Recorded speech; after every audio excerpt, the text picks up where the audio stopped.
Ladies and gentlemen, please get ready to put your hands together and make a loud noise for contestant 11, Miss Makafeka Resort, Arden Ohalekolani Fatai, 22 years old, born and raised in Pangaimotu, Vava'u, where she attended GPS Pangaimotu Primary and then went on to Vava'u High School. After she graduated, she attended the Tonga Institute of Education, where she then graduated and is now a teacher at Vava'u High School. Arden's father is from Pangaimotu, Vava'u and Ofu Island, and her mother is from Leimātua, Vava'u. She is the third child of 9 children coming from a big family. She believes in working hard for her family. Ladies and gentlemen, this is contestant number 11, Miss Makafeka Resort, Arden Ohalekolani Fatai. Koe whawhea mai o Miss Makafeka Resort, tukula inamo. O kou kore ke uhufanga i he whatapu ko au whaki, pia tala mo ka pui ka o hao atuhe.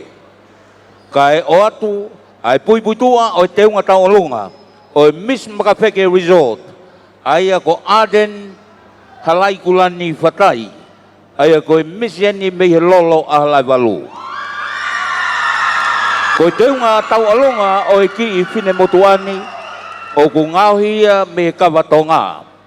He koe kawatonga koe koulaia o kuangani, pia koe mauanga mo uia o ku tā katoa mo whakawareware ai ngai aoni.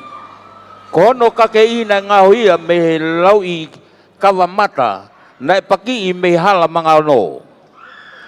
Ko no sisi nono o, na ngauhia me katai kawa mo moa, me he lile o awai o buna. Ko no vesa, na ngauhia me katai kawa mata, pea laloni aki e lau i kawa me he kolo whalahola. Kono tekteki na ngauhia me he uo i kawa moa aia nei unuhi me he vai ko tāpinga. Kono kahoa koe whakautusia na tāwani ai ai kiri kawa me he api ko whakauta. Ko hono pure o tōna i kuwhi me he matawhanga o e Makafeka Resort.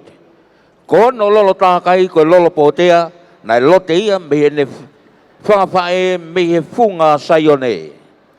Ho eik moha matapure, ko e pue ki e masani o e aho. Isa ai whakalakalaka kehe o e loponi, o kou whatu atu ke tō rewa haatau kawatonga.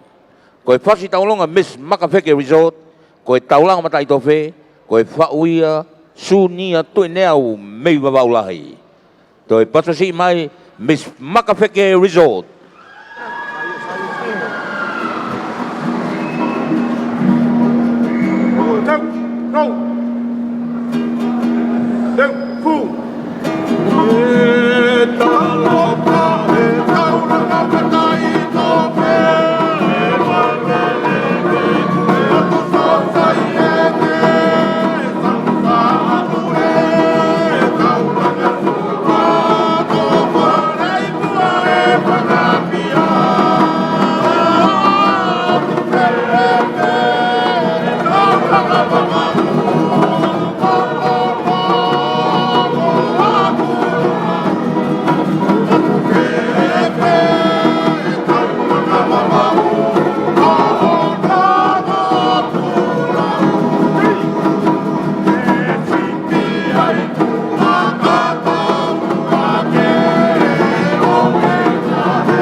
Ladies and gentlemen, contestant number 11, Miss Makawheke Resort, Arden o Halekolani Fatai, 22 years old.